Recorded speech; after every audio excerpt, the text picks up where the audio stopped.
welcome to episode 25 of Scar Bearers. I'm so excited. We've reached the quarter century mark. I'm Chris D.T. Gordon. It's fantastic to have you here with me today. And Nate Barron, as always, that theme music gets my heart a-pumping and my fist a-pumping. We won't go there. Anyway, if you want to have your own theme music, reach out to Nate at Circly Nateberan. That's Nate Barron. Well, I've checked. I don't have any new funny or weird reviews yet. So I'm going to my collection. I'm grabbing Darkwind. I always want to call him Darkwing, but he's not a duck. He's a Decepticon, and not a very famous one.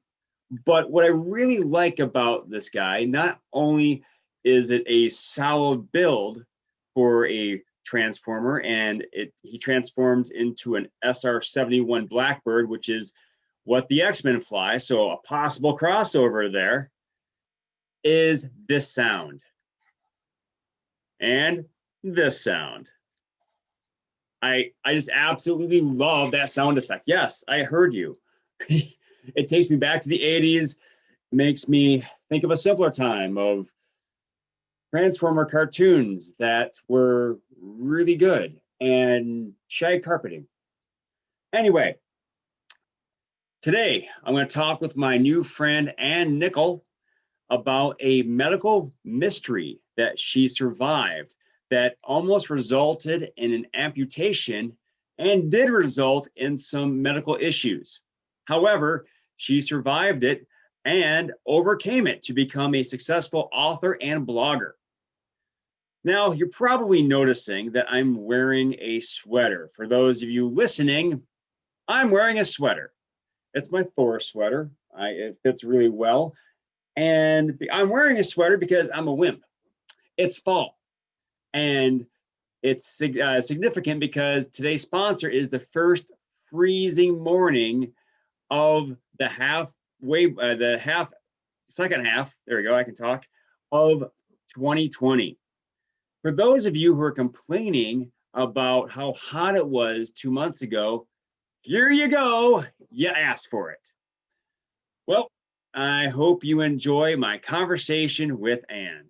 Hey everyone, welcome back to Scar Bearers. I'm your host, Chris D.T. Gordon. It's so great to have you here.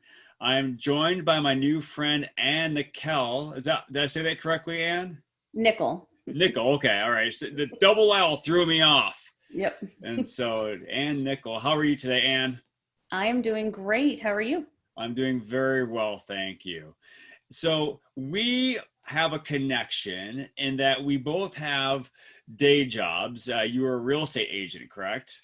Yes. Yes, and I'm an online teacher, but we also have side hustles, I guess they call it, or side gigs, where we communicate different stories. I like to use my podcast, Scar Bears, and you have a blog.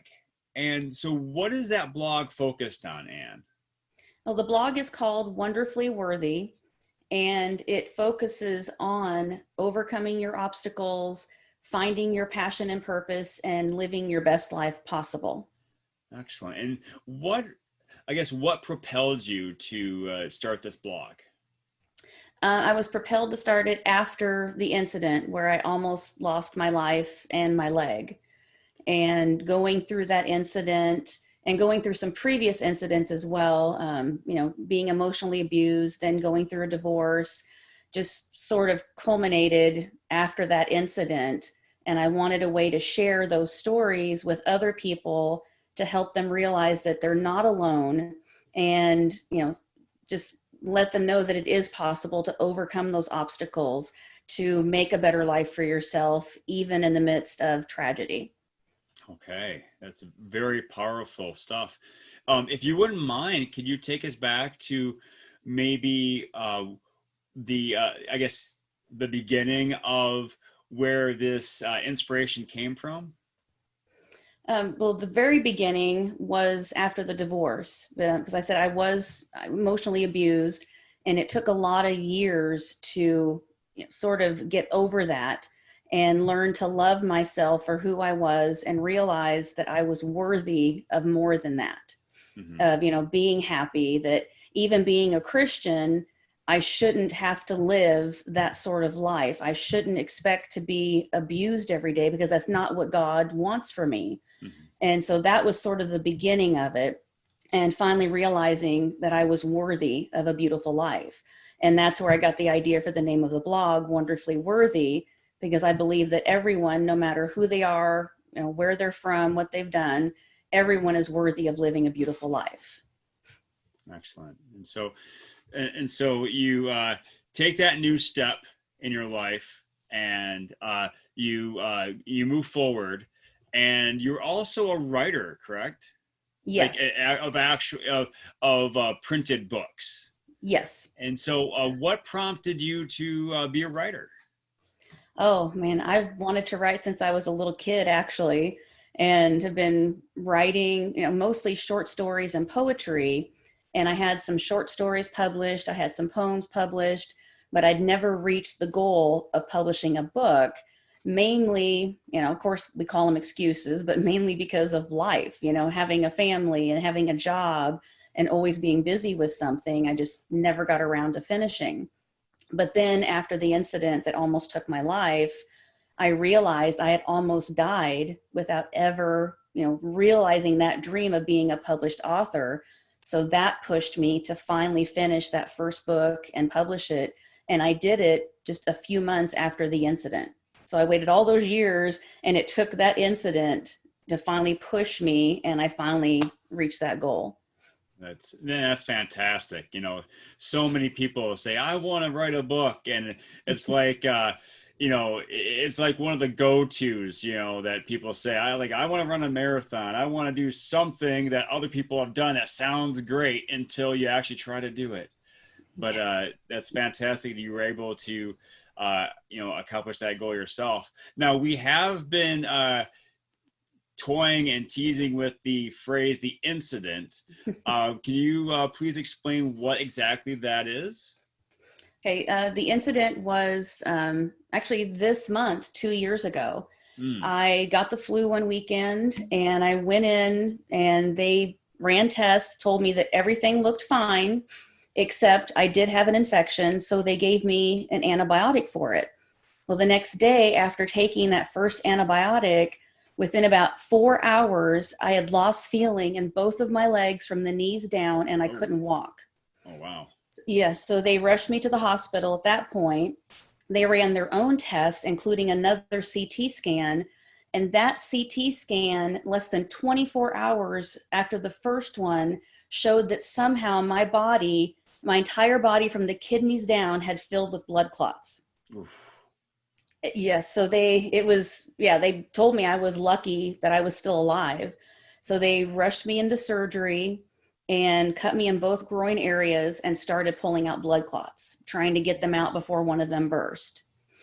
Wow. And then during surgery, it was rough. And during surgery, the surgeon noticed that, my right leg had gone back to normal, but my left leg developed compartment syndrome, the syndrome where the limb extends so much, it gets so bloated that it's about to burst. Mm. And so he then had to cut my left leg open on either side to relieve the pressure to try to save it. Mm. And so I survived the surgery. He ended up getting all of the blood clots. And after surgery, when I woke up, he explained what had happened, told me that I was lucky to be alive. But then he told me about my leg. He told me what had happened, what he had to do, but told me that even though I did this, your leg is dead and we're going to have to amputate. Mm. And so that's what I woke up to. And I was thankful to be alive. But of course, I was basically in shock when he told me they were going to amputate. But luckily, they waited. And the next 2 days, I refused to listen to anything negative. I started praying and I started visualizing because I'm a Christian, but I also believe in the law of attraction. And in the past few years before that, I had been learning a lot about that. And so for 2 days straight, that's all I focused on. I refused to hear anything negative, refused to listen to them talk about what they were going to do. And on the third day, my leg came back to life. That's amazing. Yeah. And so manifested a miracle. Mm-hmm. Now, did they And say that like there was increased blood flow to the leg, or was there something else that they attributed to the resuscitation of your leg? I guess that's the way of putting it. they had no idea, to be honest. Wow. They didn't know. Yeah, they said there was no pulse, there was no blood flow, and then just suddenly on that third day, they found a pulse. Oh, wow. And my color went from, the ugly kind of black green marbled look that your body has when when it is dead. Mm-hmm. The color suddenly came back, all the blackness, the green weirdness all went away. And my foot was suddenly a normal color again, and they found the pulse. Oh, wow. And they had no explanation for it. So then I had a room full of, surgeons and doctors and nurses all standing around my bed, everybody taking turns, listening, to find the pulse, just because no one believed it. Mm-hmm. They were all shocked that, it had gone from being dead to suddenly being back to life. Wow. When I was in the hospital, I had a blood clot. And I just remember having those, and it was in my left leg. I remember having that kind of like cushion or that pillow around your leg, and every few minutes it would pump air and wake it up. I just imagine you just covered head to toe in those pillows, and every few minutes they give you like a shock or something, just to get those blood clots out. That's amazing. And so after your leg comes back to life, how much longer were you in the hospital? Because it was cut on both sides, and you also had those cuts, those incisions to your groin areas. Mm-hmm. So how long were you in the hospital for? I was in there for almost 3 weeks, mm-hmm. Dealing with everything, because the surgeon told me once my leg came back to life, he said, okay, now you get to keep your leg, but, and I knew there was going to be a but, he said, you have 2 huge wounds that now have to heal, and we have to figure out that. And because I still didn't have feeling in my leg, he said, we don't know if or when you'll ever get the feeling back, because nerve damage is an unknown. It's not like having a broken bone where there's a timetable. We don't know. Mm-hmm. And he said, so not only are you going to have to go through healing your wounds, you're going to have to learn how to walk again with no feeling, and you could be a gimp the rest of your life. Mm-hmm. So that was the next stage. And then I don't know what having the blood clots did to my body as a whole, but it wasn't just having leg issues and the other, areas where they cut me open. It completely zapped all of my energy. I was so down that just a few movements, like when they got to the point where they wanted me to start trying to walk with the walker, I would go a few feet and I would almost pass out from exhaustion. I mean, I had nothing left. And so I went through that. It changed my taste buds to where every time they brought me food, I would gag. I couldn't, smell food. I couldn't eat food. And the only thing that was getting me by were these Ensure shakes that they would bring me. And that was all I could eat for almost 2 weeks. And they kept saying, you can't get out of the hospital until you can eat again. But everything made me sick. It was the weirdest thing. I've never gone through anything like that. Yeah. And so it was a long process. And so they wanted to make sure I could eat first. They wanted to make sure I could use the walker well enough to get to and from, like, in bed to a bathroom at least, because I needed to be able to do those things. Yeah. They put a wound vac on me, and I had to learn how to get dressed around the wound vac with these wires, connected to my leg, and then having a pump that I had to basically put, a cord around my neck to hold a pump, and just all sorts of weird things like that. So yeah, it was a long process just in the hospital. And then after the hospital, I got out, then became the whole healing process, which I'm at the final stage right now. And like I said, it's been about 2 years. Wow. And so what were those other stages that you had to travel through to get to where you are now? With the wounds, they initially told me that they were going to have to do skin graft surgery on at least one of them. Mm-hmm. But once again, I kind of have overcome all of the limits that they put on me. I just kept praying, I kept visualizing. And so my wounds ended up healing on their own without surgery, but it took 7 months to do with both wounds. Mm-hmm. And so I got to that stage. And then I guess it was around the 2.5 month mark, I finally got feeling down to my ankle. And I had that little bit of movement. And that's when I started physical therapy. Okay. And so I went to physical therapy and I told them, okay, and I heard that it would be hard to learn how to walk again without feeling, but I do not want to be a gimp. I refuse, to be that, so tell me what I need to do. I will do it.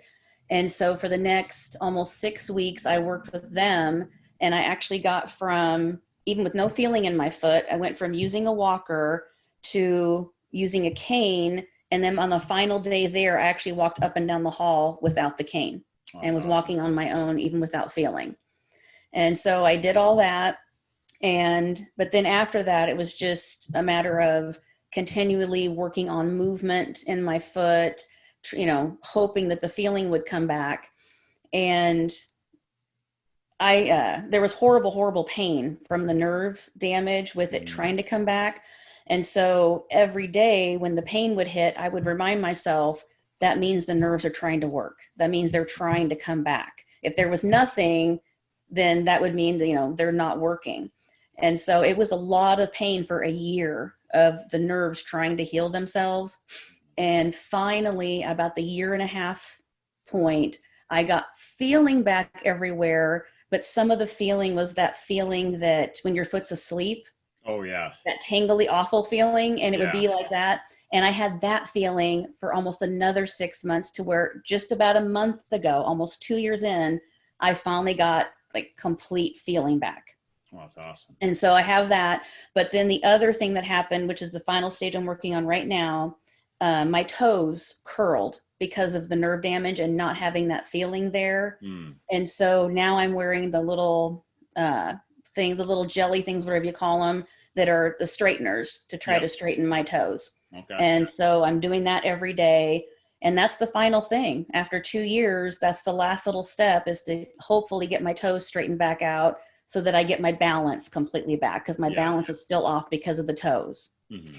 So, but so that's the long 2-year journey. That's fantastic. I'm so happy that you are, you've made that progress and you're so close. You probably look like you're always ready for a pedicure, huh? Oh my gosh. Yeah. And the funny thing is, yes, I haven't gone in since the incident and had a manicure, pedicure, anything. Mm-hmm. Mainly because I'm so protective of that foot now that the thought of anybody touching it and doing anything with it kind of scares me. Oh yeah. And so, people will ask about it. And so for right now, I keep telling them, I'll just paint my own toenails for right now. I don't need anybody else messing with this foot. I just got it back. Yeah. So while you are in this recovery period, you started a blog. Mm-hmm. And what were the first couple entries about? I mean, was it more cathartic? It was more for you just writing things out, or were you at the point where you were ready to share your message for others? Oh yeah, it was a little bit of both, I guess. I wanted to share with people in the beginning, sort of who I am and what I've been through. And so I did. I sort of walked through the incident at that point. And in the beginning, that was only like 3 months in, so I was still really in recovery. And so I talked about that, about what happened. But then my next post, I started focusing a lot on, gratitude and, following your dreams and realizing your goals, even when you're going through something this difficult, wanting to share that with people, just hoping that what I had been through and the things I was still accomplishing might help someone else do the same thing. Mm-hmm. And so that's what I've sort of done throughout it. Like I'll share little bits here and there about, like recently shared that, yay, all my feeling is back, so I have one more thing to celebrate. So I'll do that as I go through. And then the rest of the time, I just try to share messages. I try to share encouragement, motivation with people, just, letting them know that you can do stuff too. You can overcome obstacles. You can realize your goals and dreams no matter what. And it's never too late until you're gone. If you're still here, doesn't matter how old you are, there is still time for you to realize those goals and dreams. Yes, indeed. Have you made a lot of connections with people because of the blog? I have. It's funny, the more through some of the Facebook groups, like where we came in contact, through that. But I found those things, a lot of them through the blog, through meeting, I have a couple of blog coaches with a course I took. And so I met people that way that would introduce me to a group and then to another group. So yes, it's kind of come from the blog, and the people I've met in one way have introduced me to, another group of people. And it's just sort of, domino effect from there, meeting all these new people. Yeah. And so it's been awesome. It's great. That is excellent. And I have found on my own personal journey that being able to help someone else benefit from my struggle gives my struggle purpose. People wonder, may sometimes feel, oh, why did I suffer this? And sometimes it may be for someone to help other people, so they can find the strength to go through their own issues or their own trials. And so that's fantastic that you're able to do that. And I do apologize if I've asked this before. How do the books work into your personal story, or are they about something else? Well, it's just always been a part of my life. Writing has, since I was a kid, and it fits into the story with, basically going through that incident and realizing I almost lost my life before I realized that one big goal, or that dream, that pushed me to finally realize that dream. And it helped me in a way because being a writer, I go to a lot of writers' conferences, you meet writers, agents, editors, publishers, all these people. And one thing that always seems to stick in your mind is that everybody wants to write the big, great novel that, everyone's going to love, and it's going to be, famous. And that's what you have in your head, is that, that needs to be the novel. But I had these other little ideas that I was working on too, but I had myself convinced that they couldn't be the first books published. It had to be this other, novel I was working on. Well, after going through that incident, you start realizing different things, thinking, you know what, my journey has been so different than others, with even going through what I'm going through. So why does my writing journey have to look like everyone else's? It's not. It's my journey. It's my life to live my way. Yes. And so I finally took that book that I had been working on and finished it. And I was so close to finishing it for a couple of years. So I just basically kind of had it on the back burner and thought, you know what? No, it's not going to be a bestseller. It's not going to be the great American novel, but it'll still be published. And I can then say, I am a published author. And so I did. I finally finished, published it. And it was one of the greatest feelings in the world, knowing I finally realized that dream. I had that song, It's My Life by Bon Jovi playing in my head when you were saying that. And you said, I did it my way. So it's my life. Yeah, there you go. You should have them open up for you if you do speaking engagements. That would be awesome. I'm sure they'll go for it. So yeah, what is the name of your first book called? The first book is kind of a fun historical guidebook of Fort Worth. It's called The Time Traveler's Guide to Fort Worth. Oh, cool. Yep. And so as I used to write for examiner.com, and I was the Fort Worth Historic Places Examiner. So when I lived in Fort Worth for 5 years, that's what I did. I ran around Fort Worth to different historical places, old restaurants that had history to them, museums, and I wrote about them for that site. Okay. And when the site shut down, they told us, we had the rights back to all of our stuff. And I thought, well, I've been writing this stuff for 5 years. Why not put it in a book and put it in such a way that it helps people if they're visiting Fort Worth? I kind of, give them ideas on all these different places to go. And then I break it down and say, if you're only here for one day, do this. If you're here for a whole weekend, do this. If you're here for a week, then do these things, and kind of give them an idea of what they should see while they're there. So that was the first book. That is, I really like that that format of having it sectioned by time visited, because you could look for a guidebook and it could give you all kinds of different things. Obviously, most of the times it's alphabetical, but you can go to A, and that could be something that you have to stay in the area for a week for. Mm-hmm. And so that's a brilliant way of setting up a travel guide. Oh, Thanks. and so what about the second book? The second book, I wrote a poetry book called Triumph and Tribulation, of all these poems that I had written over the last few years, and finally compiled them into a poetry chapbook. So that was the second one. And then after that, I love journals. Being a writer, I guess, is just one of those things. I love journals. I've always kept them and write in them, but I had never thought of creating my own until I read about someone else doing that.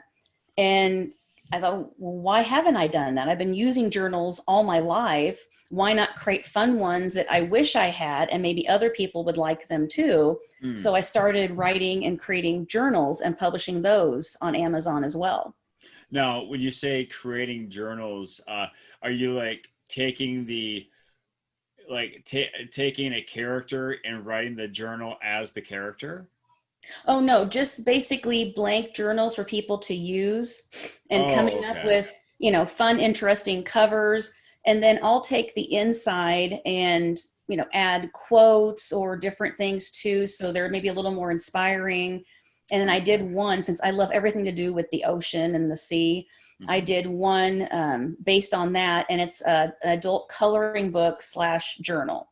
So you can take it with you, and, because people love doing that now, sitting there with their colors. And I just picture people sitting on the beach with it, coloring the pictures and writing in their journal. Okay. All right. No, I just had this, the way you said it, I was thinking, what would that look like? Just some fictional character having a journal. You can imagine Spider-Man. Well, I got fired from the Bugle again, ran out of web fluid, that kind of thing. That But actually no. could be kind of fun. Yeah, that would. And so what's up next for you in terms of writing? I am actually working on 2 different books based on my journey. Okay. And one, I was thought about doing a memoir, but I don't know. I probably shouldn't admit this, but I'm one of these people who I'm not really crazy about memoirs and biographies. I kind of find them boring sometimes. Okay. And so I decided to do what they call an autofiction, where it's based on my true story, but I'm writing it as a novel. And so I'm creating a character based on me, and then basically putting her through everything that I've been through, but it then gives me license to change it up a little bit if I want, and make it, more of a novel format that should be more fun for people to read. That sounds very familiar to, very reminiscent of, there's a writer named Brendan Burchard. He's a coach, and he wrote a story called Life's Golden Ticket, and where it talks about his journey, but it's in a fictional format. So I think, and his book did very well. So I think that's a definite possibility for you to go that avenue.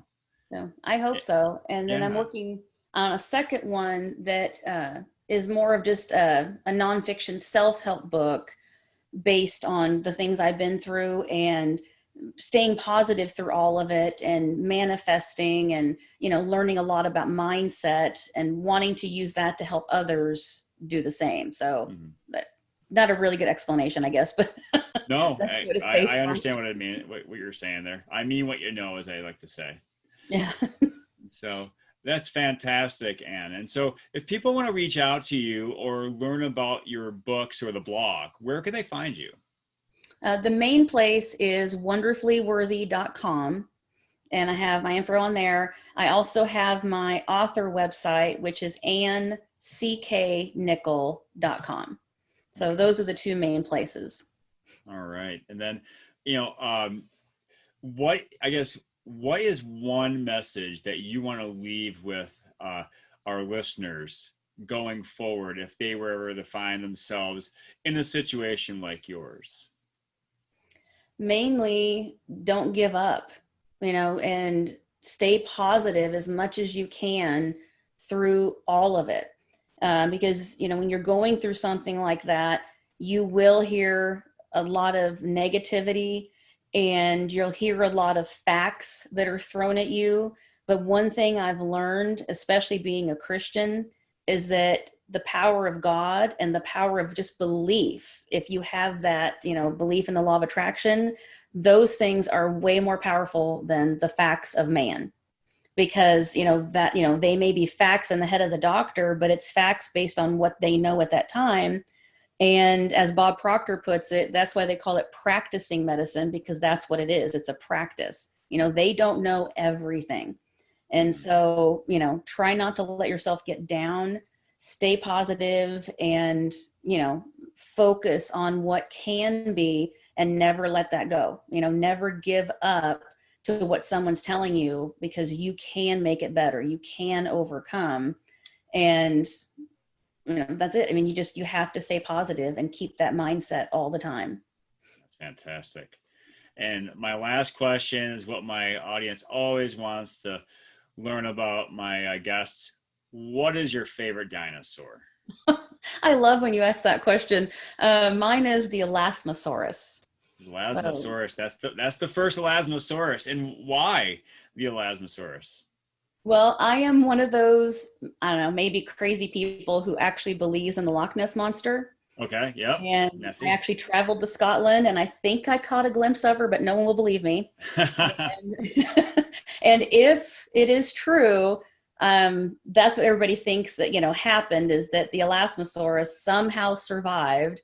And that's what the Loch Ness monster is.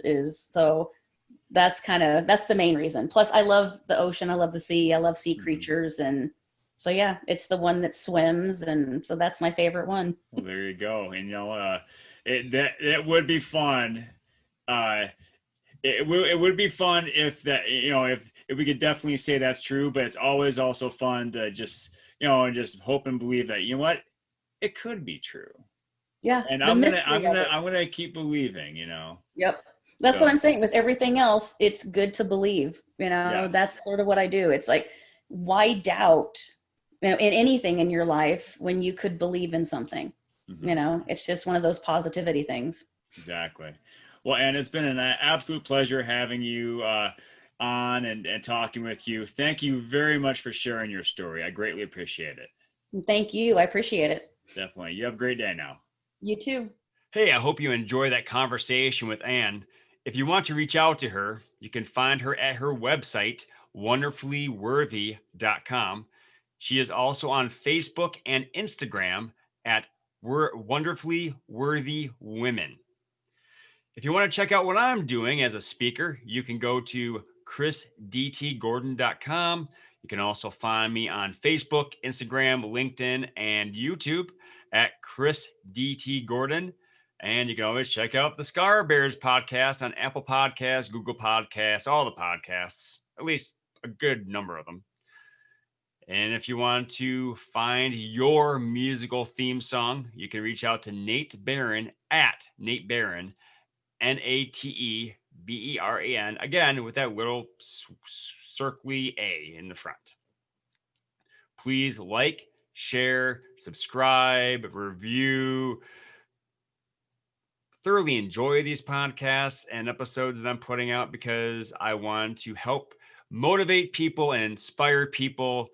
So if you can help me out, that'd be awesome. All right.